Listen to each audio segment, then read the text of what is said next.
Hello मेरे photons, कैसे आप? तो उम्मीद है बेहतर हैं, स्वस्थ हैं और मन लगाकर पढ़ाई कर रहे हो। मौजूदा समय मेडिकल एंट्रेंस एग्जाम में अपीयर होने वाले बच्चों के लिए थोड़ा खराब चल रहा है। इतने अच्छे मार्क्स आने के बाद भी जो रैंक इतने हाइक कर गए हैं लास्ट ईयर के रिस्पेक्ट में। लास्ट ईयर जो रैंक 602 नंबर बच्चों को मिल रहा था, वो इस साल 660 नंबर पे आ रहा है। यानी सीधे आप देखें, इतने ज़्यादा मार्क्स आने के बाद भी रैंक इतने खराब आ रहे हैं और इसके पीछे कहीं ना कहीं तो फ्रॉड हुआ है, कहीं ना कहीं स्कैम हुआ है। एक ही सेंटर से 8 बच्चों का रैंक 1 आना, 720 से 720 आना बिल्कुल दर्शाता है कि भाई स्कैम तो हुआ है। 1 मिनट लेट होने पे 4 नंबर दे देना, ये कौन सा सिस्टम है, ये कौन सा रूल है, कौन सा नियम बना दिया गया है जिसकी वजह से जो बच्चे 620 नंबर पाए तो उनका 660 हो जा रहा है और 650 जो मेहनत से पाए थे उनका कम हो जा रहा है।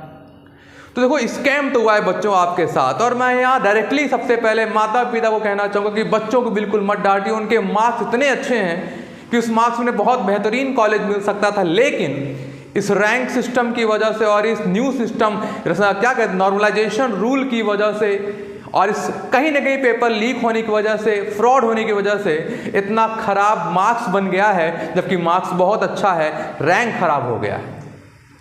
बच्चों को बिल्कुल नहीं, बच्चों ने बिल्कुल मेहनत की, अच्छे से मेहनत की है। 650 पे 30,000 रैंक का आना कहीं ना कहीं इस नीट एग्जाम के ऊपर बहुत बड़ा काला धब्बा है, एक ब्लैक स्पॉट है, एक बहुत बड़ा नेगेटिव पॉइंट है इस नीट एग्जाम के लिए और एनटीए के ऊपर भी।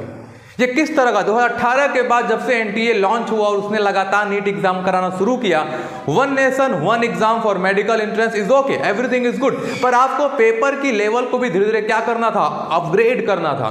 जब बच्चों की संख्या बढ़ रही थी, कुछ पैटर्न में ऐसे चेंज लाने चाहिए थे जिससे बच्चे इस पेपर को थोड़ा टफ देख सके और कम से कम एटलीस्ट सिंसियर बच्चे ही नंबर गेन कर सकें। लेट आ जाने से नंबर दे देना, तो आपकी खामी है और आपकी खामी की वजह से भुगत बच्चे रहे हैं। आपको हर सेंटर पेपर टाइम से पहुंचाना चाहिए था, ये आपका काम था, पर आपकी गलती से भुगत कौन रहे हैं? बच्चे भुगत रहे हैं। तो नीट एग्जाम होने वाले स्कैम से बहुत बड़ा लॉस हो रहा है। बच्चे परेशान हैं, डिस्टर्ब हैं, इस समय डिप्रेशन में जा रहे हैं। कई बच्चों ने आत्महत्या भी कर ली है, ऐसी न्यूज आ रही है हमारे सामने। तो अब क्या करें? एनटीए को सबसे पहले तो एक्सेप्ट करना चाहिए कि हाँ हुई, वो एक्सेप्ट ही नहीं कर रहे। लगातार प्रेस कॉन्फ्रेंस कर तो रहे हैं पर वो एक्सेप्ट नहीं कर रहे कि हमसे गलती हुई, वो मानने को तैयार नहीं है कि उनसे गलती हुई है।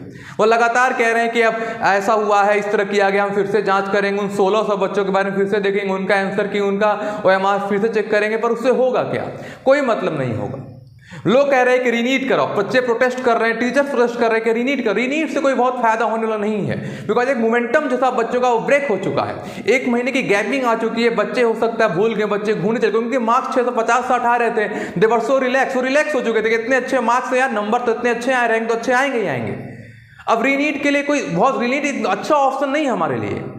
रीनीट कराएंगे, बच्चों का मोमेंटम ब्रेक हो चुका, क्या पता जो नंबर बच्चों का पहले आया तो अब ना आए, उससे कम आ जाए। अगर ये करें कि जिनका पुराना नंबर अगर वो चाहते तो वही नंबर लेके आगे बढ़ सकते हैं, रीनीट नहीं देंगे तब भी उनका वही पुराना नंबर माना जाएगा। ऐसा करेंगे तो 720 वाला कोई एग्जाम देगा ही नहीं। अगर OMR फिर से रिवाइज किया जाए, OMR में अगर जो रूल है उस रूल को हटाना पड़ेगा, तब रैंक डिसाइड होगा अच्छे से। जो रैंक आ गया ना कि जहां जहां पेपर लेट हुआ नंबर जो 1 मिनट पे 4 नंबर, ये मेन वजह है। नॉर्मलाइजेशन रूल जो अचानक से आप अपलोड कर देते हैं और उसके बाद बच्चों का फ्यूचर बर्बाद कर देते हैं, वो दिक्कत है। 718 नंबर आना, 719 नंबर आना, ये कैसा रूल है? ये कैसे मार्क्स आ सकते हैं? तो क्लियर कर दे कि स्कैम हुआ है, फ्रॉड हुआ है, एनटीए इसको एक्सेप्ट नहीं कर रहा और यहाँ चाहिए कि सुप्रीम कोर्ट सीबीआई की जांच उसको दे दे या एनटीए से छीन लिया जाए, नीट कराने का हक छीन लिया जाए उनसे। हमें सीबीएसई को दे सकते हैं या हमें एम्स को दे सकते हैं, एम्स यूजी कितना अच्छा कराता था। या तो एक काम करें, पैटर्न को चेंज कर दें, पैटर्न्स को चेंज कर देंगे हम लोग, या नंबर ऑफ अटेम्प्ट घटा दें या एज लिमिट को फिक्स कर दें, क्योंकि इतना ज़्यादा बच्चों की संख्या भी कहीं ना कहीं कारण बन रही कट ऑफ को हाई जाने का। पेपर को टफ न करना, लगातार पेपर को बढ़ा देना। पेपर को टफ क्यों नहीं करते? क्योंकि उनका कहना है कि हम 12th अपीयरिंग के बच्चों के लेवल का पेपर बनाते हैं। ठीक है, कोई दिक्कत नहीं, लेकिन आप ये जो हमारे साथ ये जो 16 साल 17 साल के 18 साल के बच्चों के साथ 37 साल 35 साल 40 साल के लोग एग्जाम दे रहे हैं, क्या कंपैरिजन है? ये तो उस कहानी की तरह है कि जंगल के राजा ने सबको बुलाया, मछली को, कछुए को, सांप को, सबको बुलाया, बोला कि चलो कंपटीशन है। क्या कंपटीशन है भैया? पेड़ पे चढ़ना है। अरे मछली कैसे पेड़ चढ़ेगी, कछुआ कैसे पेड़ पे चढ़ेगा? तो ऐसा नहीं कर सकते आप, किसी को भी अलाउ नहीं कर सकते। मैथ वाले बच्चे भी अलाउ हो जा रहे हैं, जाइए आप भी नीट एग्जाम दे के आइए।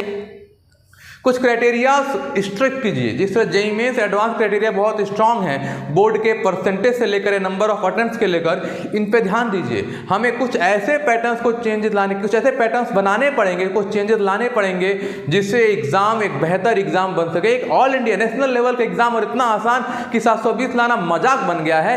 एवरी ईयर बच्चे 720 ला रहे हैं। कहीं ना कहीं ये सबको सोचने की जरूरत है।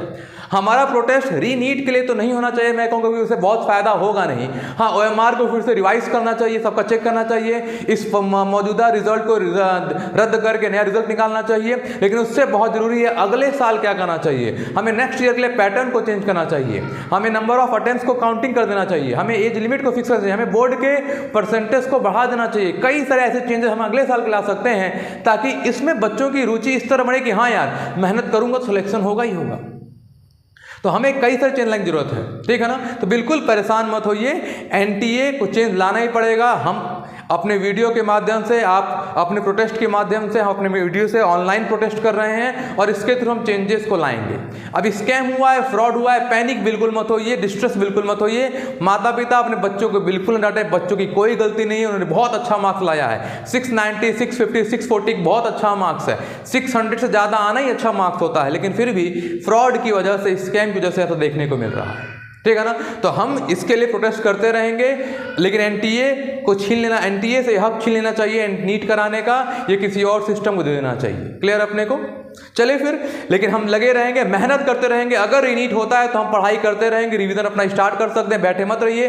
क्या पता रीनीट हो जाए, क्योंकि बहुत सारे बच्चे रीनीट के लिए बोल रहे हैं। तो अगर रीनीट होगा तो आज मोमेंटम ब्रेक हुआ है, उसको मेंटेन कीजिए, क्लासेस कहीं ज्वाइन कीजिए, घर में पढ़ते रहिए और तैयार रखिए, क्या पता रीनीट हो जाए।